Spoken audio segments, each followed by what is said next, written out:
Good evening, everyone. We are so happy that you are here with us tonight.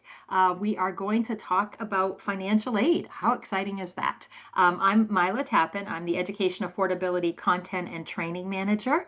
And with me tonight is Mary Dyer. And Mary's, I'm struggling with your new title, Mary. Do you We want have to? new titles, everyone. So I was impressed you rolled yours off. Education Affordability and Financial Wellness Manager. So it's a mouthful and it's There we 6 o'clock. So our go. brains are a little, Been little a day fried. already.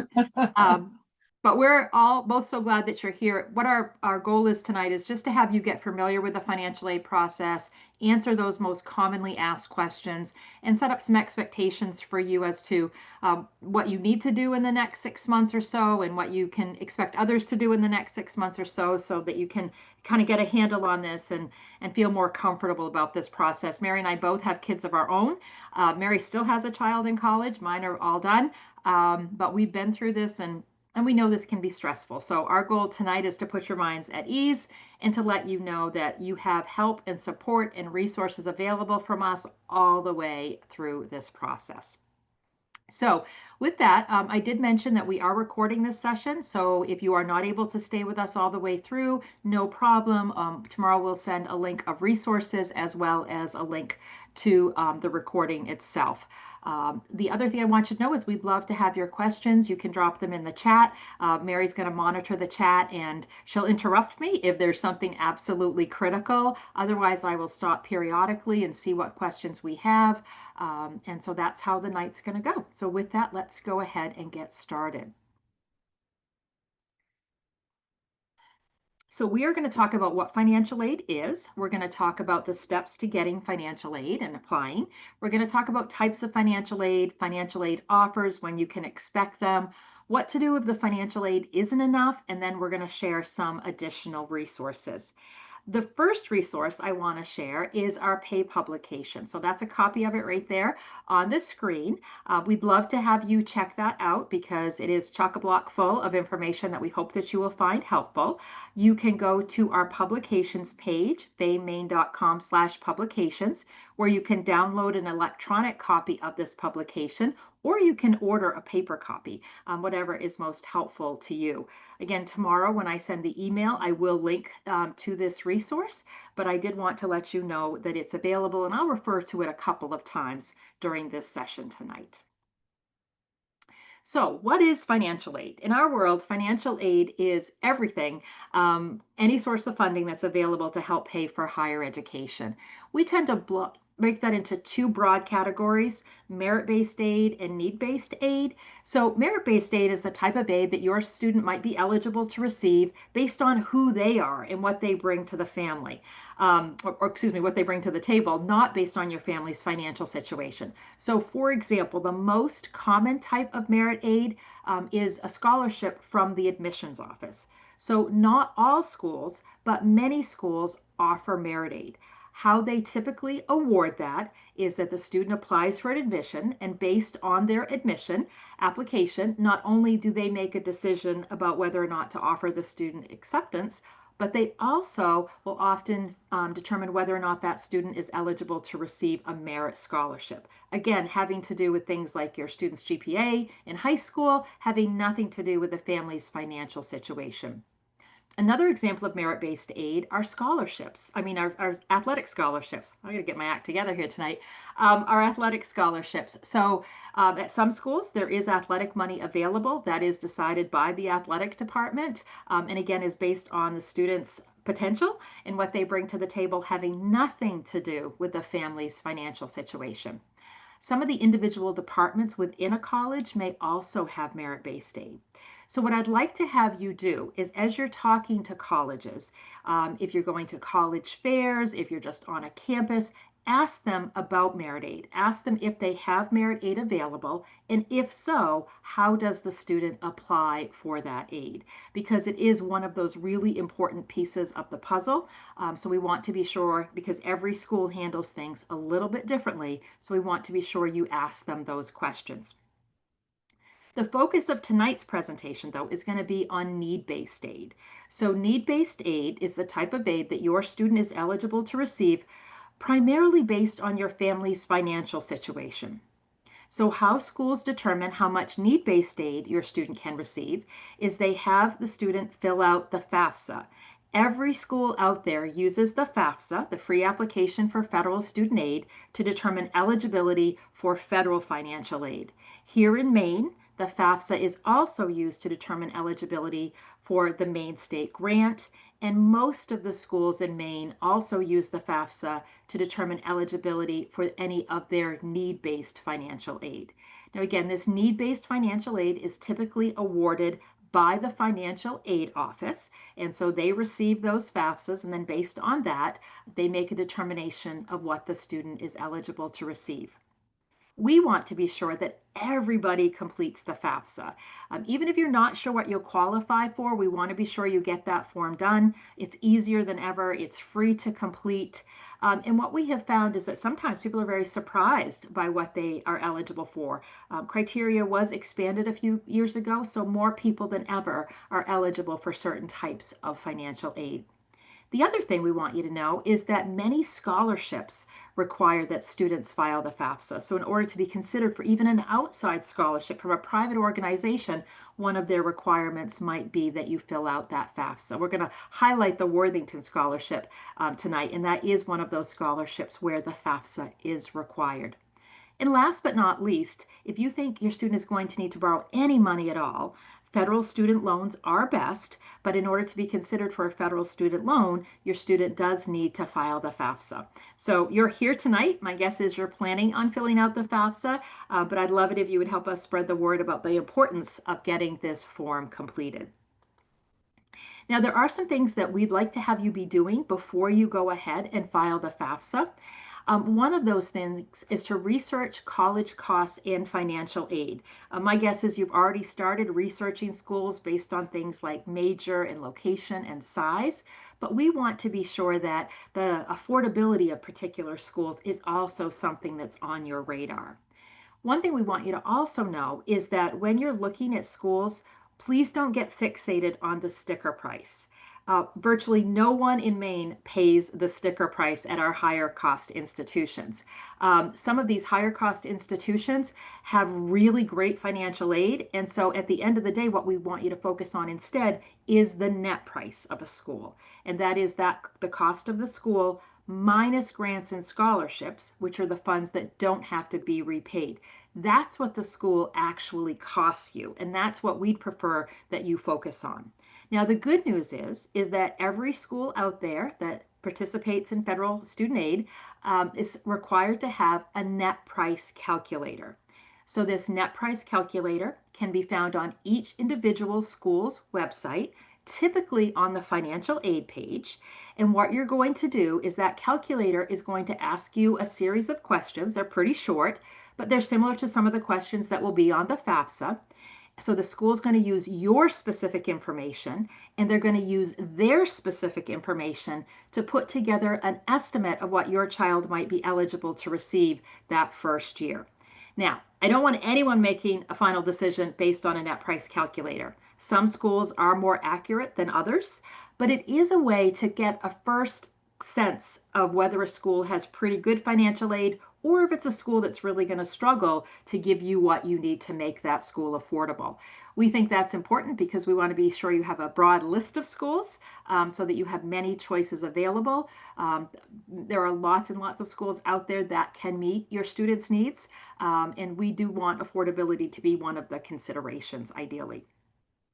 Now, there's another tool that's available that I really love, and this is the Big Future website, which is part of the College Board website. So when schools award financial aid, they all do it basically the same way. They say, how much does it cost to attend this particular school? So what's the cost of attendance? That's the all-in cost, tuition, fees, housing, food, books, supplies, travel, etc. So they come up with that number.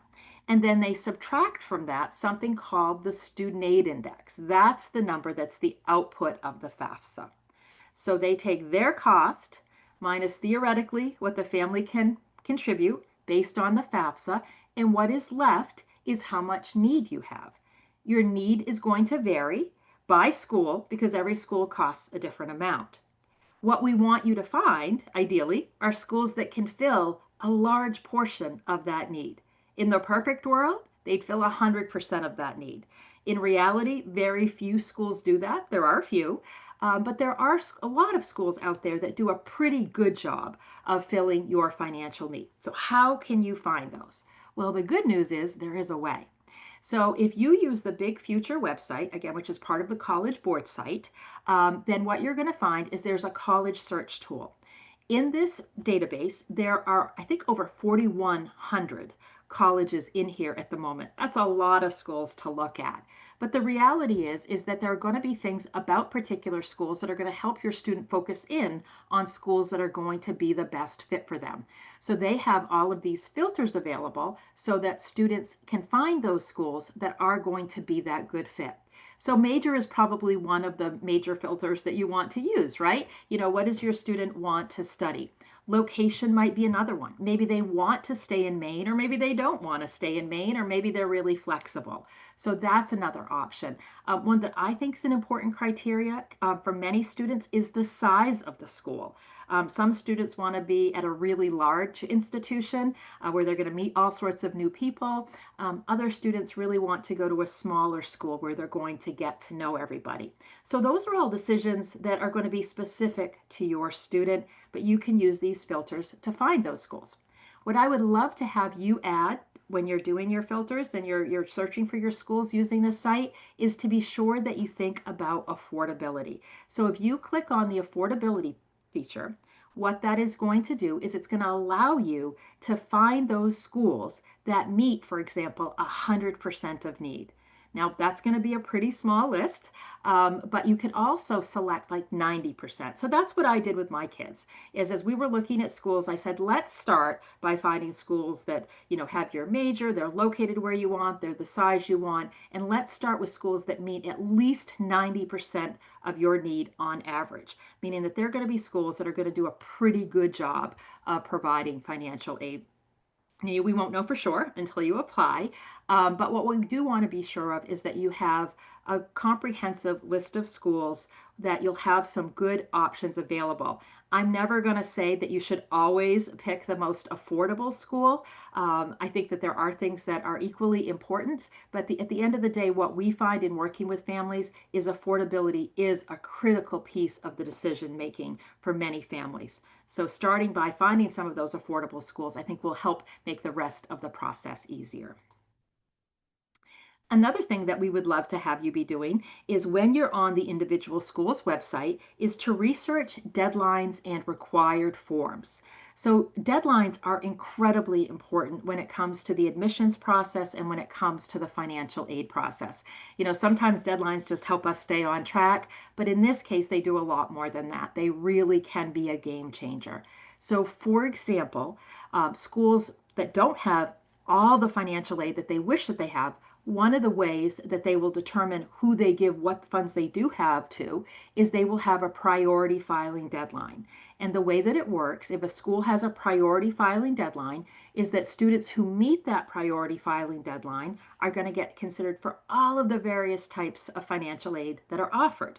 Students who miss that priority filing deadline are still going to be considered for financial aid, but they're going to get what's left. So one of the best ways to maximize financial aid eligibility is to be sure you know about the priority deadline at each school, assuming they have one. Not all schools do, but if they do have a priority filing deadline, making sure you know that deadline and you meet that.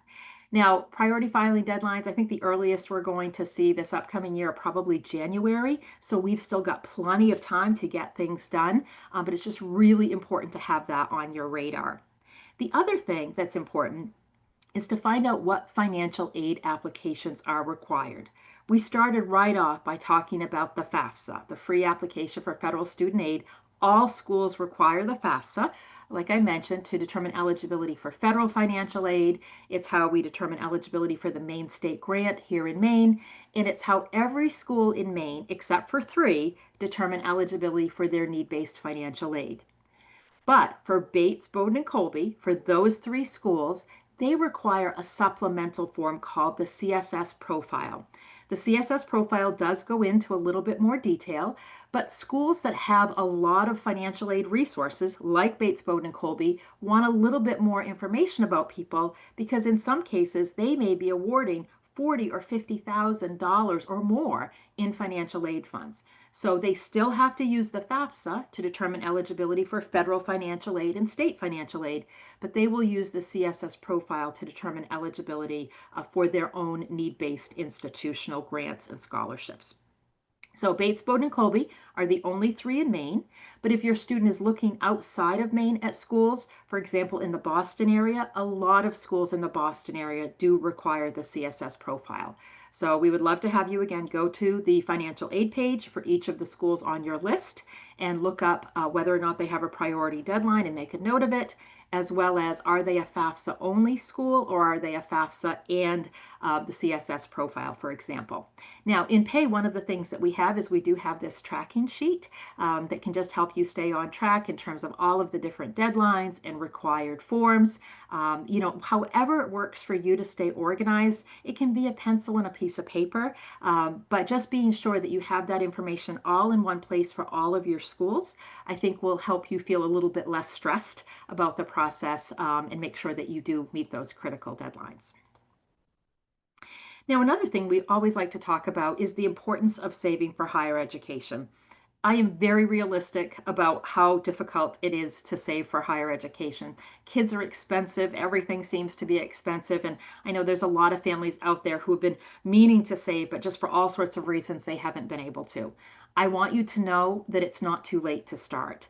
Every little bit that you can save is going to be helpful. It's not about trying to save to pay the full cost of tuition from your savings. Having any amount can make a difference. And so I'd love to have you thinking about, is there a way to do that now if you haven't started already?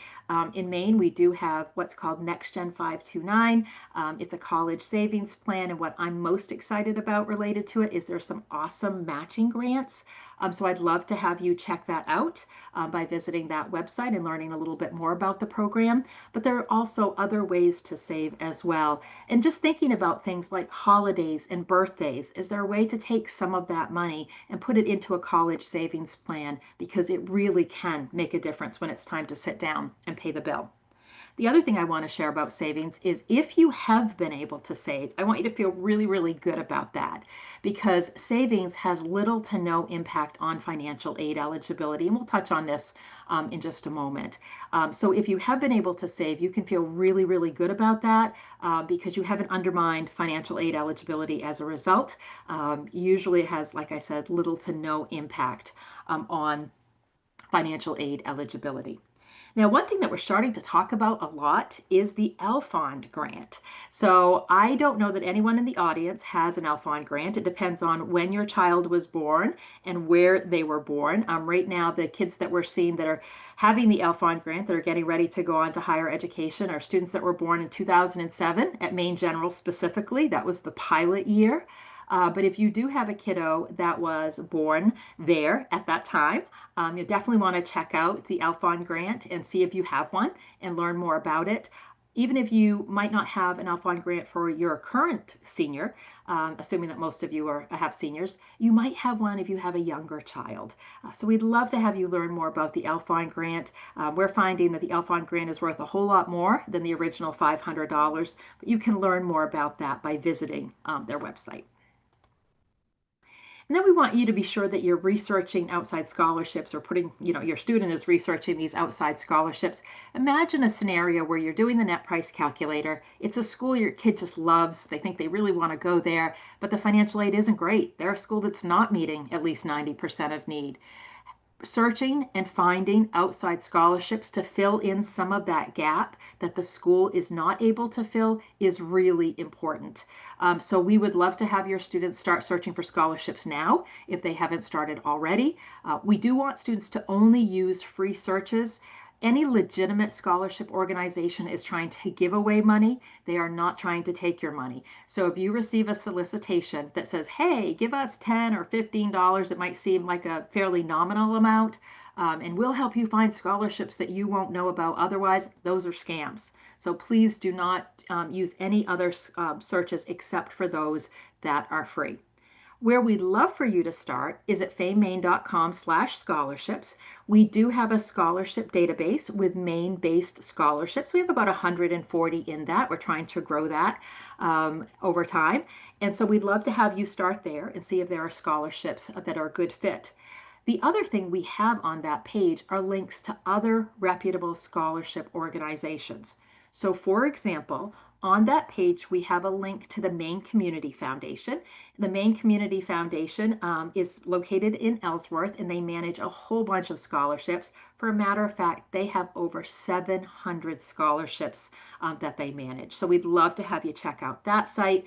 And again, there are other scholarship searches. There are links for those on that page. So check that out. One of the things I also want to highlight from that page is that we have a tracker. So we have a spreadsheet, both in Excel and in a Google Doc, where you can keep track of the scholarship. So here's what I think is the best case scenario. If students start searching for scholarships, maybe they already have, which is wonderful, but certainly get going on it now and find those scholarships that they're not available yet to apply for the upcoming year. But often the application cycle is pretty much the same. So if you see a deadline that was last spring, it's probably going to be next spring. Again, make a note of those scholarships in that tracker. So you can write down the name of or enter the name of the scholarship, the website, the amount, the due date, the requirements. So you can have a spreadsheet that you just are gathering all of these different scholarships. And then what you'll do is eventually flip that switch from searching for scholarships to applying for scholarships. That usually happens around the end of the year. Early January is when a lot of these scholarships become available to apply for.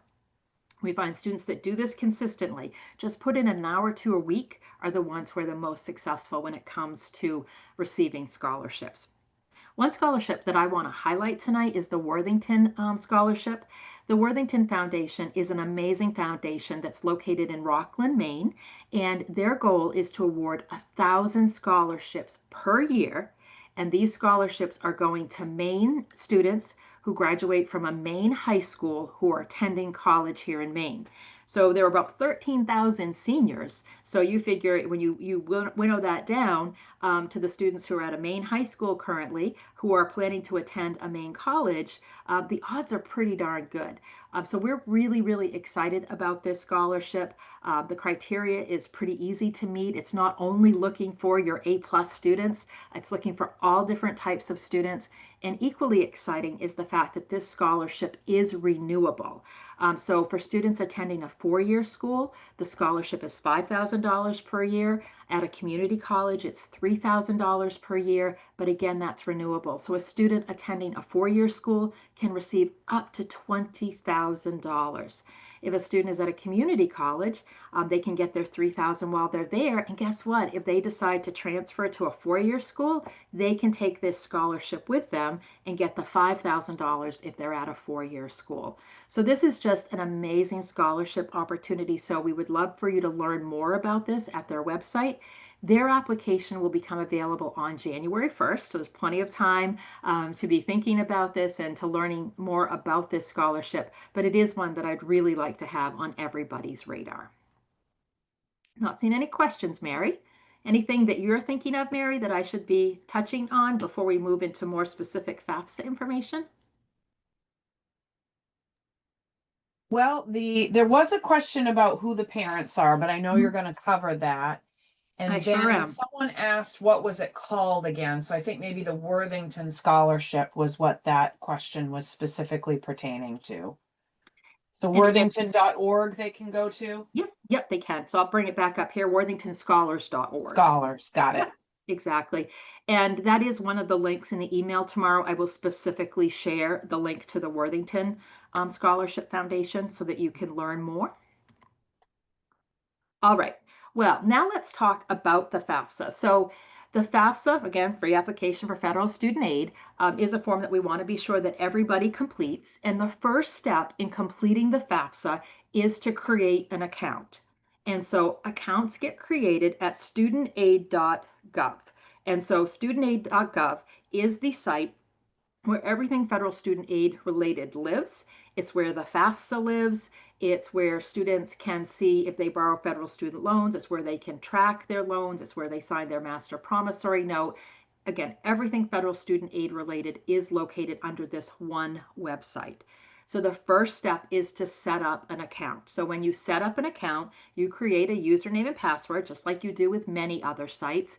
You're going to hear people refer to this as an FSA ID, so Federal Student Aid ID. That language is kind of being phased out, but you might still hear people say that.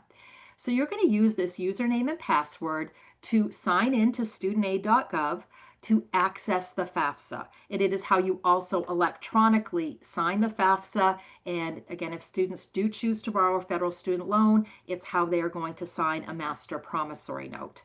So this is an incredibly important thing to be doing. I recommend you get it done as soon as possible. There's no need to wait. You could do it tonight after we finish up this session if you would like. And so let's talk a little bit about who needs to set up an account. So every student needs to set up an account. Now, here's the thing about these accounts is they are tied to your social security number. So when your student is setting up their studentaid.gov account, they do need to know what their social security number is. And they don't want to guess at it. They want to be sure that they have that entered correctly, as well as their name and their date of birth as it shows on the social security card, because this information is going to be matched against the Social Security Administration's record. And it happens in real time now, which is great. So if they do make a mistake, they can fix it, but just be really, really careful right from the get-go.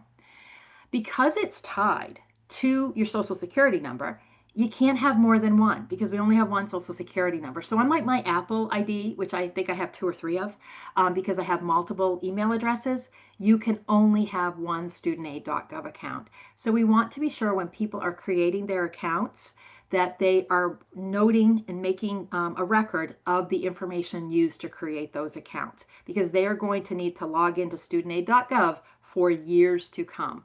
So we do have a form available. I'll share it in the email tomorrow where you can document that information. We've got a QR code to our website where you can learn more about creating these accounts. On the back of this form, you can put parent information. So however you choose to document this, that's up to you. You do want to keep it in a secure and safe location, this information. One thing that I know a lot of people do is they'll write it down, but then they'll take a picture. So it's in their phone as long as you have it password protected. But keeping track of this information is very important. And it's like an ounce of prevention is worth a pound of cure. So right from the beginning, being cautious and noting everything that you do related to setting up this account will make things much easier as you go forward. So every student needs to have an account. Now, if parent information is required on the FAFSA, and we're going to talk a little bit more about this in a moment, then the parent will need to have their own studentaid.gov account so that they can complete the parent section of the FAFSA. So as a parent, it is possible that you already have an account. For example, if you have an older child that did a FAFSA a few years ago, you likely created a studentaid.gov account then so that you could finish off your section of their FAFSA.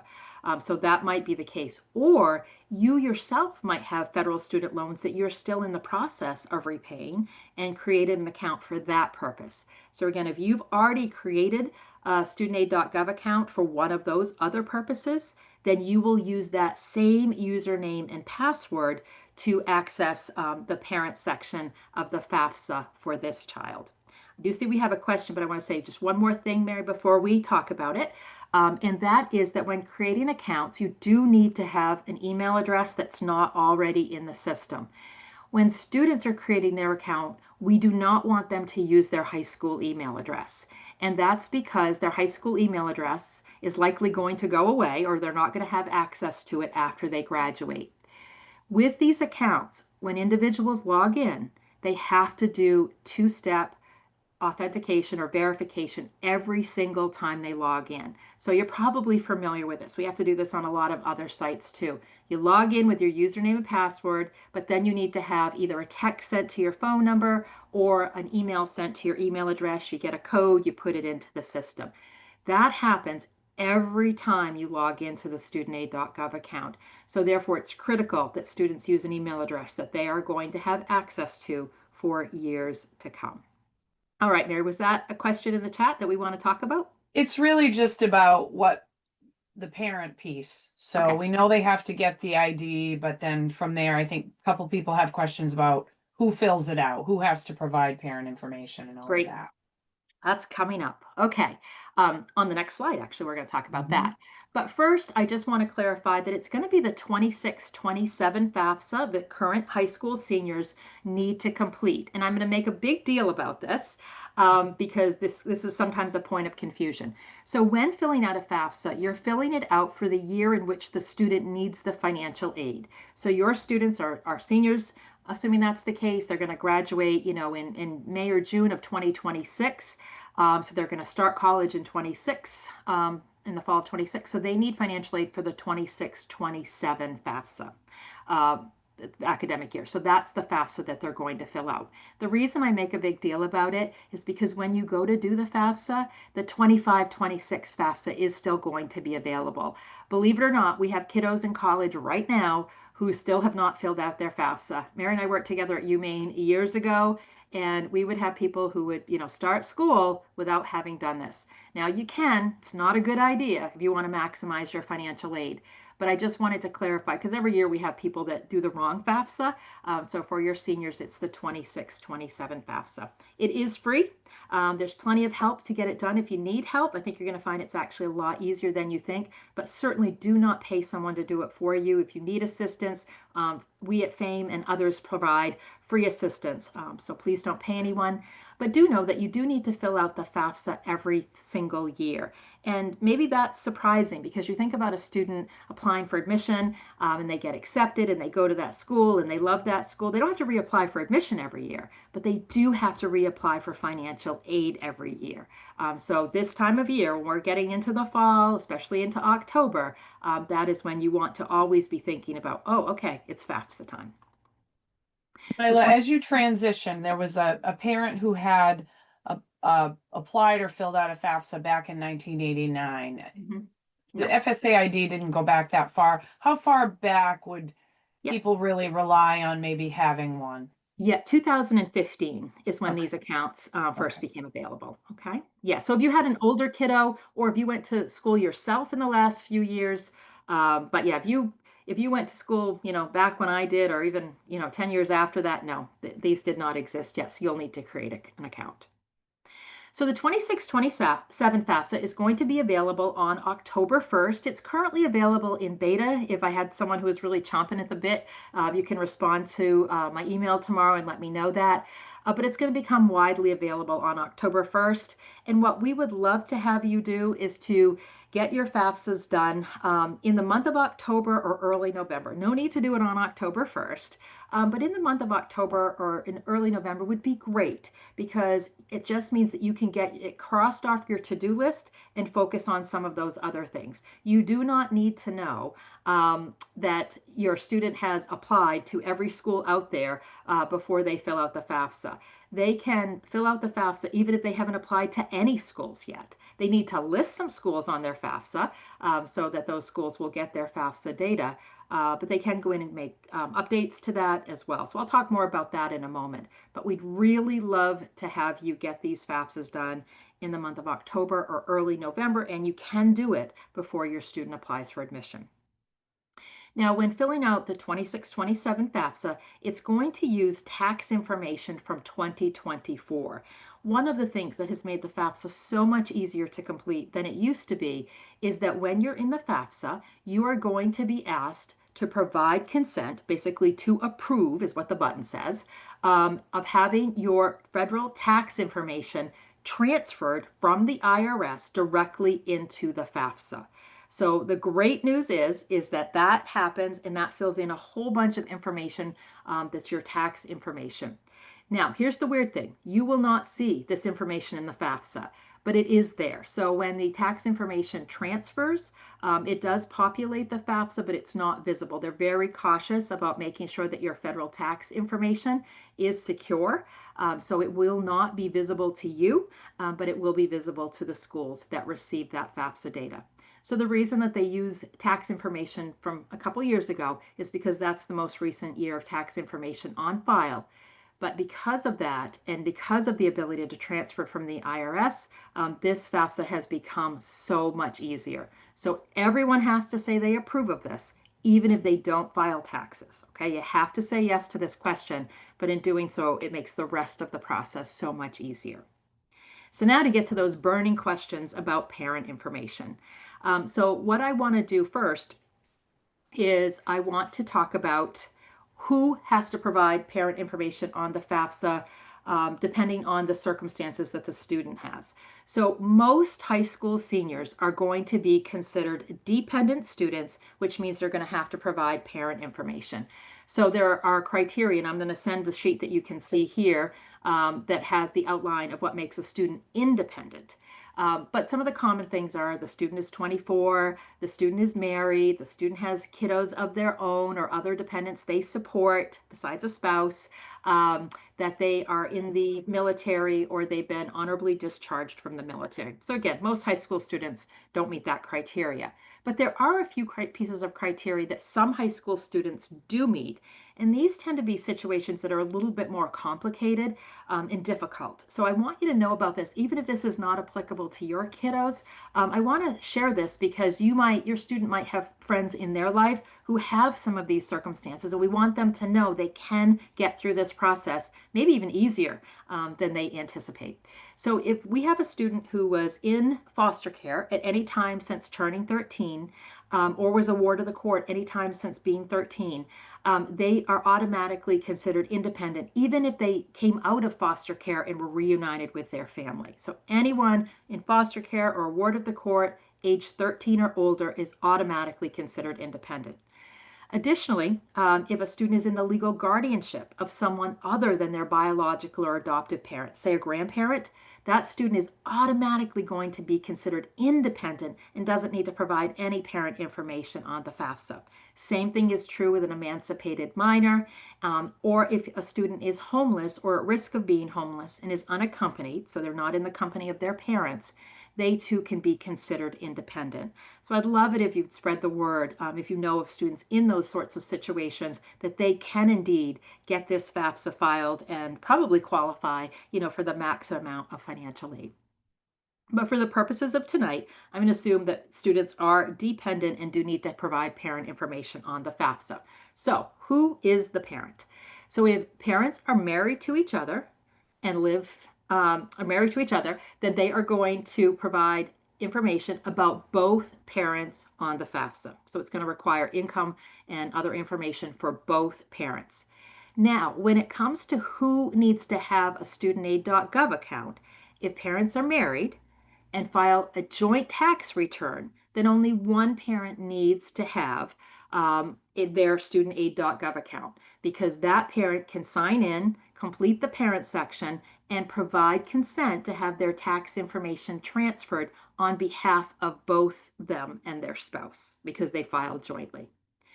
Let's just say it's a situation where parents are married, but they file separate tax returns. Or maybe parents live in the same household. They're the biological parents. They live in the same household, but they're not married, so they can't file a joint tax return.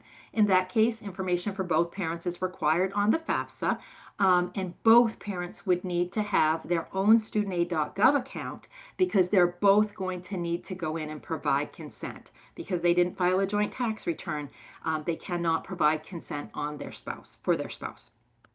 Okay? Then let's go to another layer, which is what if we have a situation where students' parents are divorced or separated? In that scenario, we first have to identify which parent is the parent to fill out the FAFSA, because if biological parents are divorced, what we do is we figure out which one parent needs to fill out the FAFSA. The other parent does not need to provide any information on the FAFSA. So the parent who does need to complete the FAFSA is the parent who provided the most financial support in the last 12 months. So whichever parent provided the most financial support in the last 12 months, that parent is the one who will complete the parent section of the FAFSA and therefore will need their own StudentAid.gov account. The other parent doesn't need to worry about it on the FAFSA. CSS profile is different. Now, one more piece. Once we've identified which parent, which of the biological or adopted parents is the parent who's providing the most support, so filling out the FAFSA, we need to ask, is that parent married as of today? If that parent is married, so let's say they got remarried, then their spouse's information is also required on the FAFSA, even if they just got married 2 or 3 weeks ago. It's as of the day the FAFSA is filed. Whether or not that step parent needs to have their own StudentAid.gov account, you guessed it, it depends on whether or not they filed a joint tax return in 2024. If they've been married for a while, they filed a joint tax return in 2024, then the step parent doesn't need their own account.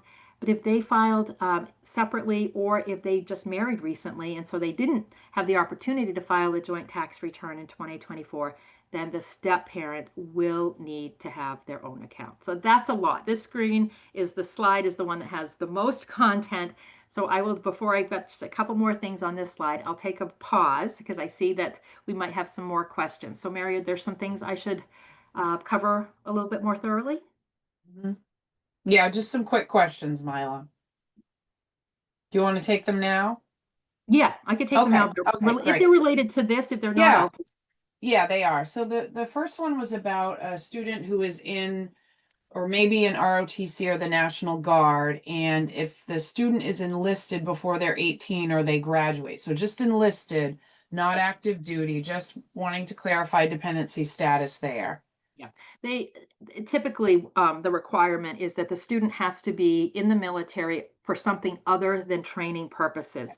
So ROTC does not qualify, National Guard does not qualify. So we're looking at individuals who have enlisted in the military and been, fully engaged in the military and then honorably discharged. And then the next two were parental information. What if parents were never married and live separately? If parents were never married and lived separately, then you're going to go through that process of figuring out which parent provided the most financial support in the last 12 months, and that parent will fill out the FAFSA. The other parent will not need to, but the profile is different. Yeah. And then last one, what if we were married in 2024, filing jointly, but are divorced now? So at the time they're filling out the FAFSA, they're divorced. Yeah. So when you fill out the FAFSA, it's going to ask you your marital status as of today. So you're going to indicate that you were divorced.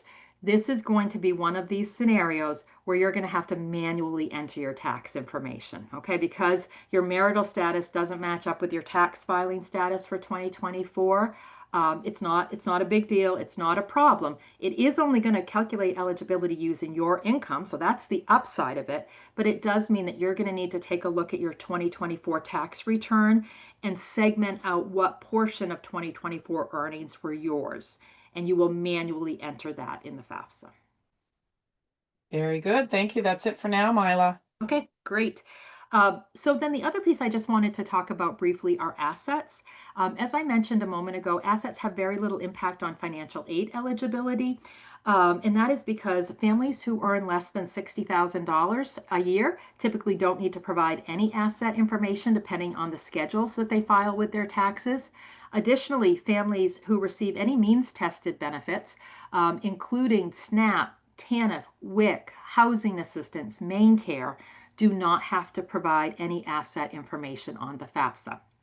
If you're sitting there and thinking, well, I don't meet that criteria, I still have good news for you, because even if you do have to provide asset information, you are going to find that some of the most significant assets that people have are automatically excluded from the FAFSA. So what are those assets that are excluded? The first big one is your primary residence. So you do not need to worry about the value of your home, how much you owe on it, or anything when you fill out your FAFSA. It's completely excluded from the FAFSA. They will ask about it on the CSS profile though. But on the FAFSA, primary residence, don't even worry about it. You also will exclude the value of your retirement. So if you've been able to put some money into retirement, it's sitting over there waiting for you to retire, that is also completely excluded from the FAFSA. And then additionally, if you have a small family-owned business, fewer than 100 full-time employees, you have a family farm and you live on that farm, you have a fishing business, a small family-owned fishing business, all of those are assets that are excluded from the FAFSA, as are personal possessions like boats and cars and things like that. So you might be wondering, what is included as an asset on the FAFSA? Cash, checking, savings. If you do have 529 or some sort of college savings, you would need to list that, although you will only list the amount that is for that particular student, and you will list it as a parent asset, and that's a good thing. You also would list, if you had a second property, you would need to list that, like a camp. You'd need to list the net worth of that, or you'd need to list any investment accounts that are not retirement accounts. So the good news is that, like I said, for many people, assets are not even required. If they are, it's a very minimal type of asset that is required, and they have, even if you provide that asset information, it has very little impact on financial aid eligibility. Income is the driver of financial aid eligibility. On the front of this sheet, we have the assets that need to be counted. So when you get this sheet tomorrow, you can check that out as well. So the last thing I want to say before moving on is that the FAFSA is now, for the last couple of years, a roles-based form. What I mean by that is there is a student section and there's a parent section. And it is not one application where you move through and complete both sections. They are segmented. So either the student or the parent can start the FAFSA. I think the way they have it working right now, probably better if the student starts it, but you can either one. Whoever starts the FAFSA is then going to invite the other party, and that's what will get those two sections connected to each other. So I have a visual that might help with that a little bit. So let's just say we have our student here. We have Alex. He's going to go ahead and he's going to start the FAFSA. So he's going to log in with his username and password into StudentAid.gov. He's going to start the FAFSA and he's going to indicate that he is a student. Then what's going to happen is he's going to move through the FAFSA. He's going to provide, this information, personal circumstances, demographic, etc. And then provide all of his schools that he wants this sent to. And then at the end of his section, he is going to provide an email for his parent. He's then going to confirm that that email address is correct. And what's going to happen is that parent is going to be sent an email that includes a link to the parent section of the FAFSA, as well as, my dog is barking, it's distracting me, but I don't think you can hear him. It's also going to have an invitation code. So what's going to happen is the parent can link to StudentAid.gov, log in with their username and password, and they'll be taken directly into the parent section of the FAFSA, or they can just go to FAFSA.gov or StudentAid.gov and log in. Either one will get you there. And you'll see here, they can enter their code.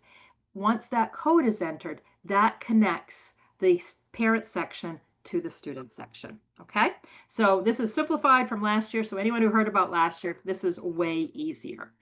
Once both sections have been completed, what will happen is that last person will submit the FAFSA. So if Alex starts the FAFSA, he'll have the ability to sign the FAFSA, but he can't submit it yet. When his parent goes in and finishes off the parent section, they will both sign and submit the FAFSA. Okay? When the FAFSA is submitted, it's sent to Federal Student Aid electronically. It's processed within 2 to 3 days, and then the student receives an email that lets them know that their FAFSA has been processed and encourages them to log back into StudentAid.gov and to view their FAFSA submission summary. So their FAFSA submission summary is a summary of the information that was on the FAFSA. It's also going to be a place where they can see their student aid index, that number I mentioned at the very beginning. It's also where they can add schools. So let's just say that they had a bunch of schools that they listed on the FAFSA. You can list up to 20, but over Thanksgiving, having a conversation and like, oh my goodness, I never knew about this school. I think I want to apply. They can add it to the FAFSA simply by logging back into StudentAid.gov and going to the section where they can add a new school, and then that information will automatically be sent to that new school. So we really want students to go in and double check their FAFSA submission summary and make sure that everything looks good. The thing we also want them to do in the perfect world is we want them to print off their FAFSA submission summary as a PDF. So you know what I mean when you can print something to paper, but you can also print it as a PDF, which just means it's an electronic file. I'd love to have every single student do this and then just have it in a folder on their computer, because some scholarship organizations, including the Worthington Foundation, are going to want a copy of that first page of the FAFSA submission summary. So it's great when the student is in there just checking out everything looks okay, print a copy of that as a PDF, put it in their folder, and then when the Worthington Foundation requests a copy of that, they will have that handy and available. If they don't know what we're talking about, they can go back in later and they can print that as a PDF and share it with any scholarship organization. Again, the schools are going to be sent all of this information electronically, and they will get all of the data, including your income. But the Worthington Foundation and others that see your FAFSA submission summary, the detailed income information does not show on that either. All right, now let's talk a little bit about the types of aid. So schools are going to get the FAFSA information and they're going to put together a financial aid offer. And that financial aid offer is going to consist of a variety of types of financial aid. Scholarships and grants, you're hoping to see lots of those. Those are the free money, funds that don't have to be repaid. Scholarships usually have a merit component to them, and grants are usually based solely on need, but those can be a little bit gray sometimes. The largest of all the federal grant programs is the federal Pell Grant. At the maximum, it's $7,395 per year. We also have the Maine State Grant here in Maine, and that is a grant that's worth $2,500 per year. Here's the good news. Your students will automatically be considered for a Maine State Grant simply by filing their FAFSA by May 1st of their senior year. So I'm hoping they're getting it done in the fall. So they will absolutely be meeting that deadline if they get their FAFSA filed in the fall. And then schools themselves will provide potentially grants and scholarships. And then there are private sources like Worthington, like the Mitchell Scholarship, where students can receive sources from outside funding or outside organizations. They'll receive funding from them, hopefully. Then there is a program called Work Study. So how Work Study works is a student will get a financial aid offer and they might see a Work Study award of, let's say, $3,000. And what happens is the student gets to campus and there's an office on campus that can help them find a job. They might even send some information ahead of time. But students, once they're on campus, will start working in that job. They will work a certain number of hours a week, to be determined, get a certain rate of pay, and they will receive a paycheck, typically every other week. So, seems like just a regular job. And the reason that I wanted to mention this specifically is because the downside of work study is that the student doesn't get those funds until they have worked those hours. So in terms of getting that first fall bill paid, which typically comes in July and needs to be paid in August, work study will not be available to help pay that first semester bill. Where work study is helpful is it's great for, gas money home or laundry money or pizza money, or we have students who are really great with managing their money. So they'll take their fall work study or study earnings, they'll set those aside, and then they will use those to pay their spring books and supplies, or maybe even some of their tuition. But I like to mention this because not all financial aid offers make it completely clear that work study is not money that's available to pay that first bill. But it's an amazing program, a great way for students to make connections on campus, gain work experience. So I'm a huge fan of work study. I just wanted to be sure that I mentioned that caveat. And then probably all of your students will see on virtually all of their financial aid offers a federal student loan. So the federal government makes money available. They loan money to students. These are loans that are very different than any other loans you probably are ever going to see. These loans are available to students simply based on the fact that they are a college student who did a FAFSA. These are not credit-based loans. There is no cosigner required on this. There's no debt to income ratio. Parents, you have no role to play whatsoever in these federal student loans.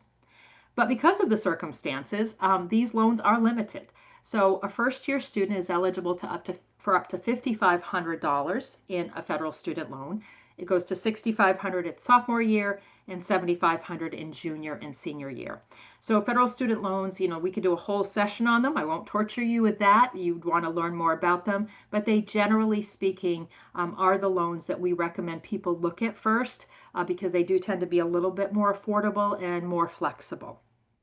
If students are going to need to borrow beyond that, which I hope you won't need to, but if you do, there are other borrowing options available. We do have information on our website, but all of those loans are going to have a credit component to them.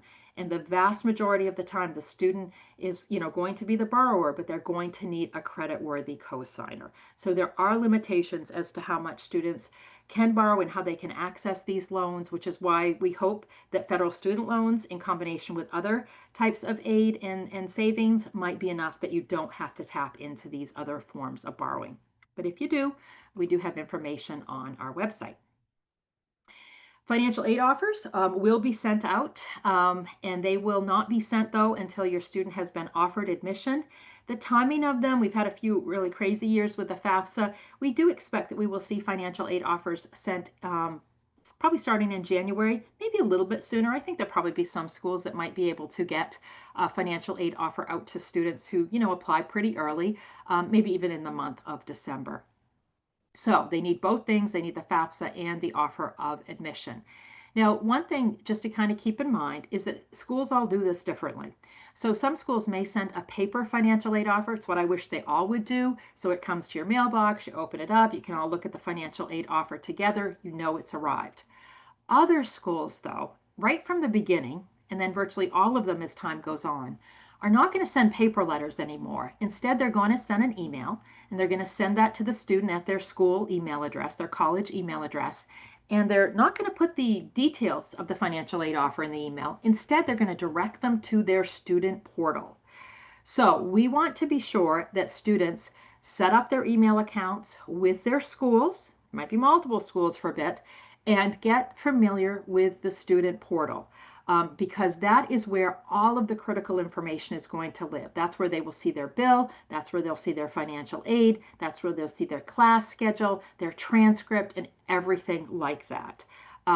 So as you can probably figure out, it's hard being a parent going through this process, right? So I talked a moment ago about when the student files their FAFSA, they get notified that it was processed. They can see their FAFSA submission summary. As a parent, you can't see that.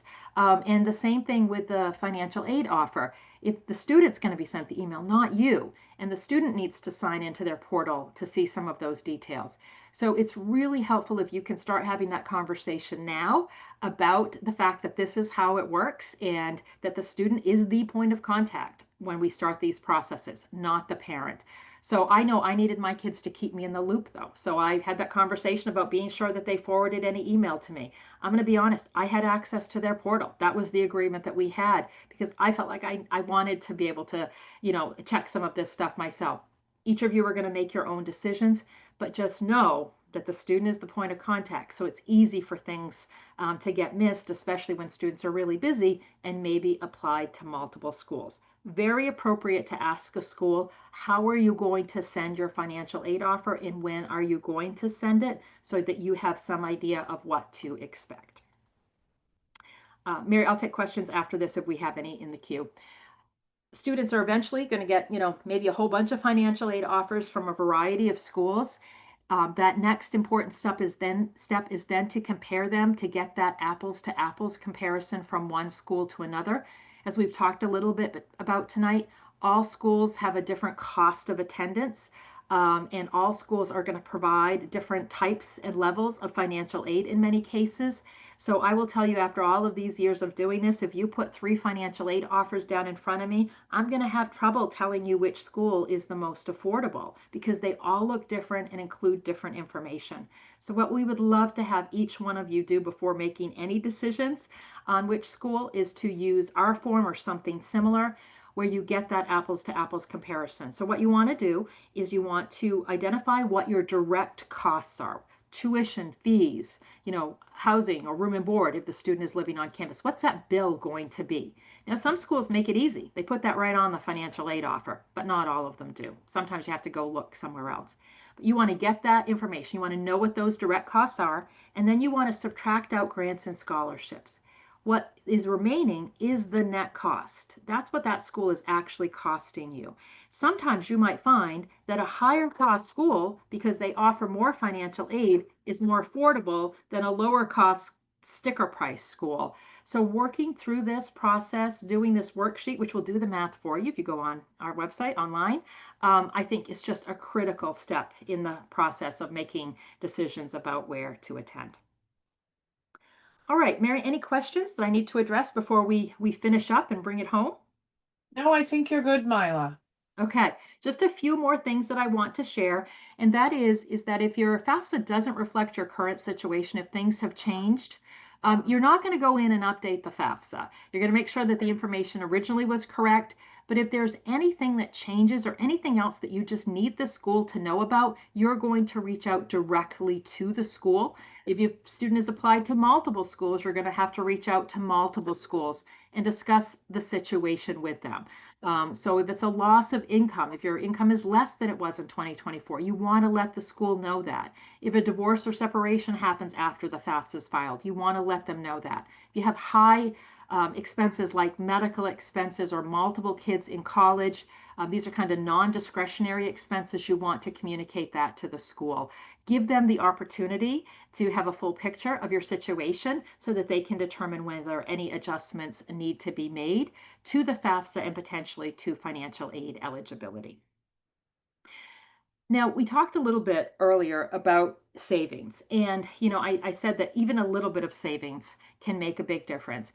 And it's because I'm a really big fan, and I think Mary's there with me, of the piecemeal approach of paying for higher education. And what we want to have is we want to have as many sources of funding as possible available when trying to pay for higher ed. What we don't want to do is rely on just one or two sources of funding. So I always think of my pie at Thanksgiving. I love my pumpkin pie. And so when I've got a pumpkin pie in front of me, geez, maybe I do just want to cut it into two pieces. And I want that huge piece of pumpkin pie. That's a good thing. But when you're paying for higher education, you don't want only two funding sources. You don't want to be relying only on savings and student loans or need-based financial aid and student loans. You want to have as many sources as possible. So that's why that savings is so important. Even if it's only a sliver, it still, in combination with other things, can make the paying for higher ed more affordable. So having that conversations about summer earnings, if they're working during the school year, what to do. My oldest was the kid who, spent his paycheck before he'd ever worked his hours. We had to have a lot of conversations about this. So it's really important to do that. Talk about savings from, as I mentioned earlier, holiday gifts or birthday gifts. Any money that can be set aside can be helpful. And the same, with any savings that you're able to have. We also talked already about scholarships. We talked about merit aid. We talked about need-based aid. We talked about federal student loans. We talked about work study. Payment plans are another slice of that pie. Payment plans are not loans. They are plans that do typically have a very small enrollment fee, like maybe $35. But what they allow you to do is to make your payments over a period of time. So instead of having a lump sum payment due in August, you can spread that out maybe over the course of 4 or 5 months. Think about maybe it was that way when you paid for braces, for example. Spreading it out just makes it a little bit more manageable. And you get to pick how much of the balance you want to pay for in a tuition payment plan or just a regular payment plan. That's up to you to make that decision.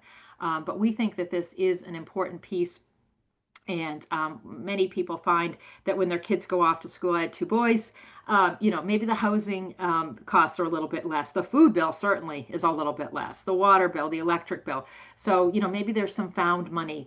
Maybe you were putting into a college savings account and you can divert that money into a payment plan. So those are some of the things that we'd love for you to be thinking about or talking with us about. Again, there are other loans that are available. And then one thing I want to also mention is tax credits. So when you file your taxes, if you, in the prior year, paid for some of your students' tuition fees, books, and supplies out of pocket, like through a tuition payment plan, you might be able to get a tax credit. So I wasn't great about this every time, but what I did some years is I would figure out, okay, this is how much we would have paid in taxes, because we usually have more withheld than, I know that's not always the smartest way, but we'd have more withheld than we needed to. So I'd figure out, okay, how much more did I get back because we got that tax credit? And then I'd set that money aside and use that to pay an upcoming semester. So these are just all a bunch of options that are available, but I'll send this resource tomorrow, and we are always available to chat about it. Just a few more housekeeping details. I want you to know we have some great, I think, great checklists in pay to help guide through junior year and senior year. I think checklists are really helpful for people to stay on track. So you can find those on pages 27 and 28 of pay. We have lots of information on our website. We have videos and tools and calculators. We have other publications available. We have FAFSA help. We have that scholarship search I mentioned. And we have a ton of information on financial wellness. We have a whole section dedicated to it. At FAME, financial wellness runs through everything we do. We think that regardless of how much money an individual family has, knowing more about that money, how to handle that money, decisions around that is so critically important. So we'd love to have you check out some of the resources that we have in our financial wellness section. And then the last slide here, we'd love to stay connected with you. So we'd love to have you sign up for texts and or emails. We can have you, or you can sign up for text simply by putting in the number 207-707-5001 and texting FAME to it. When you do that, what happens is you will get asked a couple of questions, your name, whether you're a student or parent, and the year your student is graduating, so that we can customize and send you content that's appropriate. You can also go to our website, famemaine.com/join, to see that phone number again if you want to do it later. And there you can also sign up for emails. We think this is really important. We're not going to inundate you with emails and texts, but we would like to send you periodic reminders about the big things and share resources and things like that. We have incentivized this because we do think it is important. So any student or parent who is in the class of 26, when you sign up for texts and or emails, and you can both do it, you're automatically going to get entered into a drawing for a $1,000 future fund scholarship, and we actually award 3 of those per year. We'd love to have you join our Facebook group, Paying for College for Me. And last but not least, we are available to meet with people one-on-one via Zoom all throughout the year. So if you would ever like to set up an appointment with us, you can go to our contact page and you can schedule an appointment. We can talk about planning to pay. We can talk about doing the FAFSA. We can talk about comparing financial aid offers. We can talk about figuring out how to get the rest of the bill paid. We can talk about college savings. All of those are topics. We will talk about anything that you want to talk about. So we hope that you will take advantage of that if you think that would be helpful to you. So with that, what I'm going to do is I'm going to stop recording, because I know sometimes people like to ask questions, and you're free to come off mute, or we can take you off mute. So let me stop recording.